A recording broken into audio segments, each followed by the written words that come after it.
जय श्री श्याम दोस्तों। तो अभी मैं रेडी होकर अपनी छोटी बेटी को लेकर बहुत दूर श्याम बाबा के मंदिर जा रही हूँ, यानी कि खाटू श्याम बाबा के मंदिर, जो कि आजकल बहुत ज़्यादा चर्चे में है, बहुत ज़्यादा फेमस हैं खाटू श्याम बाबा।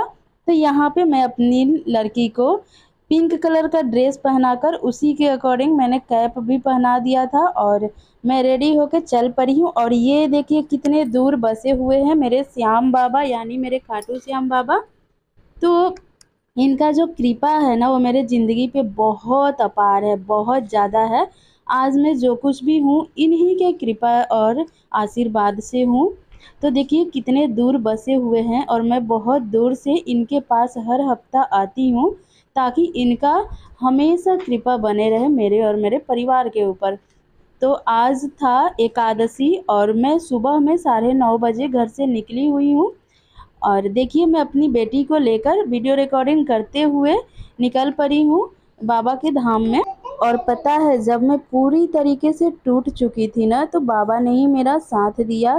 कैसे साथ दिया मुझे नहीं पता। मैंने कभी भी खाटू श्याम बाबा का नाम नहीं सुना था और न ही मैं इनका कोई भी महत्व जानती थी, न इनके बारे में कुछ जानती थी। पर न मैं कृष्ण भगवान की पूजा हमेशा से करती हूँ, लड्डू गोपाल की।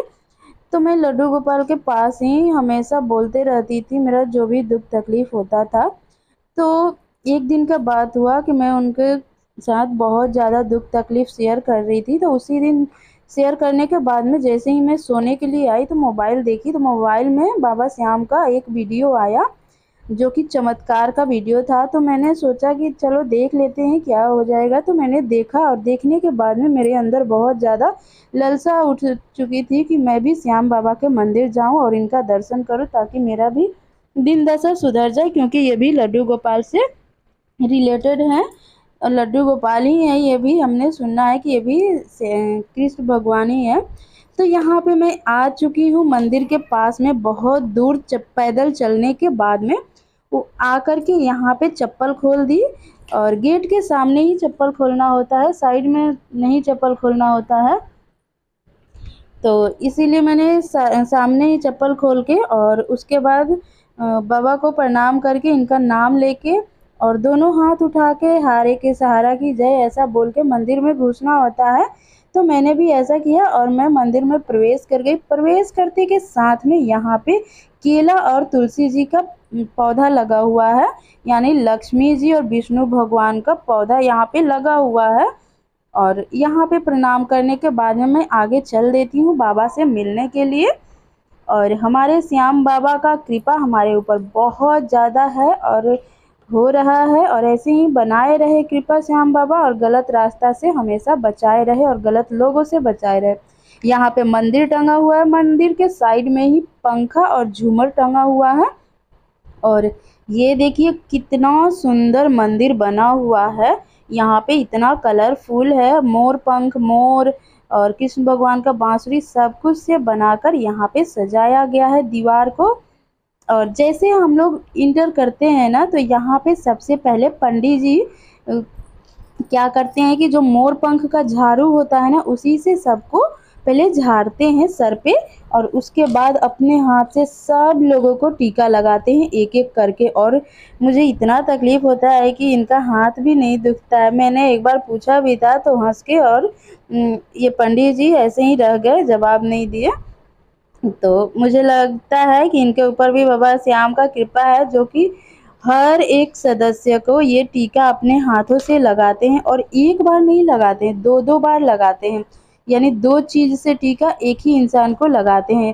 और टीका लगाने के बाद में चरणामृत देते हैं और उसके बाद में प्रसाद देते हैं। प्रसाद देने के बाद में मोर पंख या गुलाब का फूल ऐसे करके सबको देते हैं, जितना लोग भी आता है सबको देते हैं। तो मैं यहाँ पे साइड में खड़ी थी, क्योंकि ये लोग पहले से लाइन लगाए हुए थे। तो पहले एक लाइन ख़त्म हो जाता था, फिर हम लोग दूसरे लाइन में पंडित जी आते थे। तब तक मैं श्याम बाबा को प्रणाम वगैरह कर ली नीचे झुक के। और उसके बाद में पहले मैं ज़मीन छू के प्रणाम करती हूँ, फिर बाबा का प्रणाम करती हूँ। उसके बाद मेरा यहाँ पे लाइन आ गया। मैं भी बाबा से टीका करवाने जैसे ही गई तो बाबा अंदर चल गए झाड़ू लाने के लिए। देखिए यही मोर पंख का जो झाड़ू है ना, इसे झाड़ने से ना दुख तकलीफ सारा दूर हो जाता है। तो देखिए मुझे भी बाबा ने झाड़ा, मेरी बेटी को भी, और सबको लाइन से झाड़ते हैं, कोई भेदभाव नहीं करते हैं। मैंने पंडित जी को देखा है, मैं अभी 1 साल से इनके यहाँ आ रही हूँ बाबा श्याम के दरबार में, और मैंने देखा है कि बाबा किसी से भेदभाव नहीं करते हैं, चाहे रोग दुखी इंसान हो या कैसा भी इंसान आ जाए दरबार में, बाबा सबको टीका लगाते हैं। ये जो पंडित जी हैं ये सबको एक भाव से टीका लगाते हैं। यहाँ मुझे टीका लगा के प्रसाद दे दिए, चरणामृत दे दिए हैं, और मैं रिकॉर्डिंग करते जा रही थी। मैं सोची कि मैं अकेले आई हूँ तो मैं सारी चीज़ें रिकॉर्ड करूँ, ताकि मैं कितना कैसे कैसे जो भी मोमेंट मेरा है कैसे शेयर करी बाबा के दरबार में, उस सब में रिकॉर्ड कर ली। और यहाँ पे मैं हर हफ्ता आती हूँ, और पिछले 1 साल से आती हूँ, और एकादशी पड़ता है महीने में 2 बार, तो 2 बार शाम को मैं आती हूँ, नहीं तो ऐसे हर हफ्ता सुबह में मैं आती हूँ, और एकादशी के दिन सिर्फ शाम को आती हूँ। और यकीन मानिए फ्रेंड, आप अगर जिस दिन से बाबा श्याम के दरबार में जाने लगे ना, उसी दिन से आपका नसीब बदलने लगेगा। आपको महसूस हो जाएगा कि हाँ, हमारे लाइफ में कुछ बहुत बड़ा चेंजेस आ गया है फर्स्ट दिन से। समझ लीजिए, ये मेरा पर्सनल अनुभव है फ्रेंड्स। तो प्रसाद लेने के बाद, भगवान का झाड़ू से झड़ाने के बाद, सब कुछ करने के बाद, यहाँ पे मैं फ़ोटो ले रही थी और वीडियो कर रही थी बाबा श्याम का। यहाँ पे हमारे बाबा श्याम बैठे हुए हैं, जो कि हम सब पे इनका नज़र है।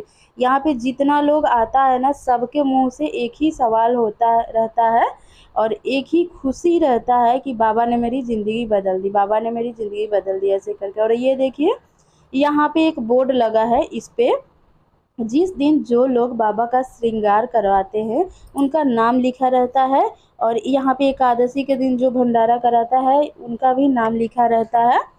तो यहाँ पे लिस्ट बना हुआ है, और यहाँ पे कैसे क्या होता है सब कुछ यहाँ पे लिख के रखा हुआ है बोर्ड पे। और ये बहुत बड़ा बोर्ड था, जो हम लोग स्कूल में पढ़ते हैं ना, उससे भी बहुत ज़्यादा बड़ा था। तो उसी पे यहाँ पे नोटिस लिख के और रखा था, कैसे रूल फॉलो करना है, क्या क्या करना है मंदिर में आने के बाद में। और अगर आपको प्रसाद चढ़ाना है या श्रृंगार कराना है तो आपको कब देना है, कैसे देना है, वो सब कुछ लिखा रहता है। उसके बाद में यहाँ पे परिक्रमा करना होता है, सब कुछ यहाँ पे आप प्रसाद पहले लेंगे, फिर झाड़ू से झड़ाएंगे, फिर सब कुछ करने के बाद में यहाँ पे आपको परिक्रमा करने का मौका मिलेगा। मैंने सारी चीज़ें कर ली और उसके बाद मैं निकल पड़ी हॉस्पिटल के लिए, क्योंकि मेरा तबीयत थोड़ा बहुत ख़राब हो गया था। मुझे आयरन का गोली लेना था, क्योंकि मैं सिलाई करती हूँ, तो जिसके वजह से ना मुझे कमज़ोरी जैसा महसूस होते रहता है। तो मैं आयरन का टेबलेट 1 हफ्ता खाती हूँ और फिर 1 महीना छोड़ देती हूँ, ऐसे करके। तो मैं यहाँ पे जा रही हूँ हॉस्पिटल, और वहाँ से मैं लूँगी आयरन का टेबलेट, और उसके बाद मैं जाऊँगी घर, क्योंकि जहाँ पे बाबा श्याम का मंदिर है ना, सेम उसी के बगल में थोड़े दूरी पे ही यहाँ पे हॉस्पिटल भी है। तो देखिए मैं टोटो में बैठ के थोड़ी दूर पे गई, और उसके बाद ये रहा मेरा हॉस्पिटल। और ये सरकारी हॉस्पिटल है, यहाँ पे निःशुल्क यहाँ पे सब कुछ चेकअप होता है, दवा मिलता है, जो भी चीज़ है सब निःशुल्क रहता है। तो यहाँ पे देखिए मेरी बेटी को बहुत ज़्यादा धूप लग रहा था, और कैसे चल रही है, और इसको बहुत ज़्यादा अच्छा लग रहा था। बार बार बोल रही थी, मम्मी मुझे नीचे उतार दो, मैं पैदल पैदल चलूँगी। लेकिन मुझे ना बहुत ज़्यादा डर लग रहा था, नीचे बहुत ज़्यादा कीड़े मकोड़े और कंकर पत्थर था। तो मेरी बेटी अभी 2 साल की है, तो मुझे बहुत ज़्यादा डर लग रहा था कि कहीं कोई कीड़ा वगैरह कुछ काट न ले। तो इस वजह से मैं बार बार बोल रही थी कि आओ मैं ले लूँ, पर मान नहीं रही थी, बोल रही थी नहीं मैं खुद से ही चलूँगी। और ये देखिए आ गया हॉस्पिटल, और ये छोटा सा हॉस्पिटल है। यहीं पे सब लोग, अगर छोटा मोटा कोई तकलीफ़ होता है तो सब लोग यहीं पे आ जाते हैं, क्योंकि जो बड़ा हॉस्पिटल है ना वो बहुत दूर है, और जो प्राइवेट हॉस्पिटल है वो भी इधर है नहीं, अभी बहुत दूरी पे है। तो देखिए मैं आ गई हूँ हॉस्पिटल के गेट पे, और देखिए अंदर से कैसा है ये हॉस्पिटल, एकदम लोकल है, गांव एरिया जैसा है। पर ये गांव नहीं है, ये बंगाल का हॉस्पिटल है। तो देखिए कुछ इस तरीके से गैलरी जैसा दिखता है ये हॉस्पिटल, दोनों तरफ रूम है, और यहाँ पे एक डॉक्टर बैठते हैं, और सिर्फ यही एक डॉक्टर बैठते हैं। देखिए यहाँ पे बैठे हुए हैं, और लोग यहाँ पे इनसे पूछ रहे हैं, जो भी चेकअप करवाना है करवा रहे हैं। मैं भी इनसे बहुत दिन से चेकअप करवा रही हूँ। ऐसे तो मुझे कोई प्रॉब्लम है नहीं, बस आयरन का गोली लेना होता है, तो बिना लिखे नहीं मिलता है। डॉक्टर साहब साइन करते हैं, उसके बाद ही आयरन का गोली मिलता है। और ये बार बार पूछते रहते हैं कि आपको किस लिए खाना है, किस लिए खाना है, क्योंकि कई बार होता है ना, प्रेग्नेंट लेडी होती है, वो आयरन कैल्शियम खाते रहती है, तो इस वजह से तो मैं नॉर्मल थी, क्योंकि मुझे सिर्फ सिलाई करने के वजह से थोड़ा प्रॉब्लम हो जाता है, कमज़ोरी आ जाता है, क्योंकि मैं खाना पीना सब भूल जाती हूँ जब सिलाई करने बैठती हूँ तो। क्योंकि मैं बाहर का जितना भी कपड़ा होता है मैं सिलाई करती हूँ। बाहरी लोग आते हैं मेरे पास सिलाई करने के लिए, करवाने के लिए, और उसके बाद मैं यूट्यूब पर भी सिलाई सिखाती हूँ। तो उसके लिए भी मुझे एक स्पेशल टाइम निकालना होता है वीडियो बनाने के लिए। तो इसीलिए तो यहाँ पे सबसे पहले डेट लिखवाना होता है। तो मैम के पास मैं आ गई थी अपना कागज़ लेकर। ये मेरा पिछला ही कागज़ है, नया मैंने नहीं बनवाया था। तो यहाँ पे मैं कागज़ लेके आ गई हूँ, और उसके बाद में यहाँ पे मैं डॉक्टर साहब के पास आऊँगी। ये सिग्नेचर करेंगे और उसके बाद मिलेगा आपको दवा। तो पहले मैम डेट लिखती है, उसके बाद सिग्नेचर होता है, उसके बाद दवाखाना में जाना होता है और तब दवा मिलता है। तो यहाँ पे डॉक्टर साहब मेरा पूरा रिपोर्ट चेक कर रहे थे, पिछला जो भी हुआ था, और मैं इनसे बोल दी थी कि मुझे क्या दिक्कत है क्या नहीं, सब कुछ बता दे रही थी। और ये बिना डिटेल से पूछे ना कोई दवा नहीं देते हैं। पूरा डिटेल से इनको जानना होता है कि क्या हुआ है, कैसे हुआ है, क्यों हुआ है, और उसके बाद ही ये साइन करते हैं, जल्दी साइन भी नहीं करते हैं। और मैं मोबाइल पहले ही पूछ ली थी कि मैं रिकॉर्डिंग करूँ कि नहीं, तो फिर मैं सर बोले ठीक है कर लो, तो वही मैं यहाँ पे रिकॉर्डिंग कर ली। और इनके मुंह के पास में ले जाके नहीं करी, बस ऐसे नॉर्मल पकड़ी थी कैमरा, और हाथ नीचे ही था और मैं रिकॉर्डिंग करी। तो सर ने बोला था इसी वजह से, नहीं तो बहुत कभी भी किसी डॉक्टर के पास जाते हैं ना, कोई अलाउ नहीं करता है। पर ये बोले थे क्योंकि इनका भी चैनल है तो ये चलाते हैं, तो इस वजह से बोले ठीक है रिकॉर्डिंग कर लो। तो यहाँ पे मैं अपनी सारी प्रॉब्लम बता रही थी, और ये भी बता रहे थे कि हमको कैसे रहना है और कितना अपने हेल्थ पे ध्यान देना है, और अगर ध्यान नहीं देंगे तो मुझे क्या क्या इशू हो सकता है, वो सारी चीज़ें डिटेल में बता रहे थे। और सब कुछ बता रहे थे कि कैसे रहना है, क्या खाना है, क्या करना है। और उसके बाद जाके ये सिग्नेचर किए, और एक सिग्नेचर के लिए मुझे इतना टाइम लगा और इतना बात सुनना पड़ा। उसके बाद सिग्नेचर मिला, और उसके बाद मैं चल दी दवा लेने के लिए, और यहीं पे दूसरे रूम में दवा मिलता है। तो यहाँ पे मैं दवा लेके तब घर जाऊँगी, और घर भी मेरा यहाँ से थोड़ा दूरी पे है, तो ऑटो लेके जाना होगा। तो देखिए यहाँ पे मैं आ गई हूँ अभी दवा लेने के लिए, और देखिए इस तरीके से गैलरी है ये हॉस्पिटल। और ये दोनों मैम ये जो बच्चा वच्चा होता है ना, उसी ये कार्ड बनाती है। और यहाँ देखिए जाली जैसा बना हुआ है, इसी जाली से हमें दवा लेना होता है। यहाँ पे दवा लिखा हुआ है, पिछले बार मैंने जितना दवा लिया है, ये जो रिपोर्ट है ना मेरा, ये कागज़, ये पिछले 4 महीने से मैं इसी कागज़ से दवा ले रही हूँ, तो इसीलिए पूरा भरा पड़ा है। यहाँ पे मैडम है, ये जो मैडम है ना पीला कलर वाली, तो ये बहुत अच्छी है, मुझे बहुत ज़्यादा समझती है और बहुत अच्छा से मेरे से बात करती है और पूछते रहती है। और ये जो आ रही है ना, ये बहुत ज़्यादा खड़ूस है, अच्छे से बात भी नहीं करती, कुछ पूछो ना तो इतना झुझला के बोलती है क्या बताएं, और सीधे मुंह बात भी नहीं करती है। तो यहाँ पे मैंने कुछ बोली नहीं, बस दिखा दी ये, और ये इन्होंने मुझे दवा दिया। और ये देखिए यही आयरन का दवा है, और कुछ नहीं मैं लेती हूँ, सिर्फ यही दवा लेती हूँ। ये देख सकते हैं यही दवा है, काला कलर का रहता है। इसके अंदर का जो टेबलेट है ना वो ब्लू कलर का रहता है। तो मैं डेट देख रही थी कि डेट है कि नहीं, और मैं पूछ रही थी कि और मिलेगा कि नहीं, क्योंकि मुझे ना बार बार आना होता है।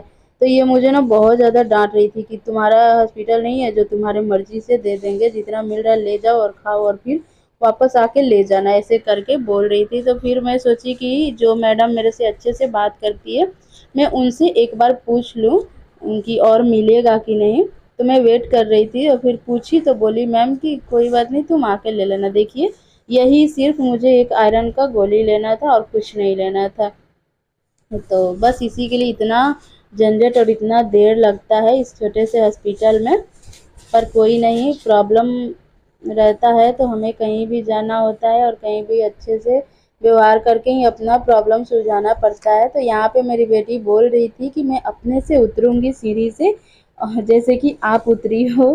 तो मैं छोड़ दी कि चलो, छोटे-छोटे बच्चे हैं ना, उनके बहुत ज़्यादा शौक रहते हैं कि मैं अपने से ये काम करूँ, वो काम करूँ। तो मैं ज़्यादा फ़ोर्स नहीं करती हूँ, मैं बोलती हूँ कि हाँ ठीक है तुम करो। और दवा लेने के बाद, मंदिर जाने के बाद अब मैं जा रही हूँ घर। जब भी मैं यहाँ हॉस्पिटल पे आती हूँ, तो सबसे पहले मैं मंदिर में ही जाती हूँ। ऐसे तो पहले हॉस्पिटल जाना चाहिए, उसके बाद मंदिर जाओ, फिर घर जाओ। हॉस्पिटल ये वाला जो है यहाँ पे कुछ ऐसा खराब-वराब नहीं रहता है, यहाँ पे पेशेंट लोग भर्ती नहीं रहते हैं, बस नॉर्मली जो सर्दी-जुकाम होता है तो वही लोग यहाँ पे आते हैं, बुखार-वुखार छोटा-मोटा जो प्रॉब्लम होता है तो इसीलिए आते हैं। तो यहाँ पे मैंने दवा लेके और अब मैं चल दी हूँ घर के तरफ, क्योंकि यहाँ से थोड़ी दूरी पे जाने के बाद ही मुझे ऑटो लेना पड़ेगा, यहाँ जल्दी ऑटो मिलता नहीं है। तो देखिए अब मैं चल दी हूँ और इस तरीके से जंगल वाला रास्ता है और ये सब रेलवे क्वार्टर है। यहाँ पे रेलवे क्वार्टर ही सब भरा रहता है। जिस हॉस्पिटल में गई थी वो भी रेलवे हॉस्पिटल था, तो इधर भरा पड़ा है। ये सब रेलवे का एरिया है, सरकारी एरिया। और यहाँ पे सब लोग अपने मर्जी से ये सब कपड़ा-वपड़ा सुखाते हैं इधर उधर टांग के। कहीं भी साफ सुथरा नहीं रहता है, बहुत ज़्यादा इधर कचरा वगैरह लगा रहता है, कोई साफ सफाई नहीं है यहाँ बंगाल में। तो बहुत गंद भी मारता है, देख सकते हैं आप कैसा एरिया है। और ऐसे डेली साफ सफाई करने वाला आता है, ये नहीं कि नहीं आता, डेली आता है। तो देखिए वो सामने जो दूर में मंदिर दिख रहा है ना, वो मंदिर है और इधर हॉस्पिटल है। और अब मैं इसी रास्ता से, इस वाले रास्ता से जा रही हूँ घर। और घर जाने के बाद मैं अगले वीडियो में मिलूंगी। आज के लिए बस इतना ही। जय श्री श्याम दोस्तों, हरे के साथ।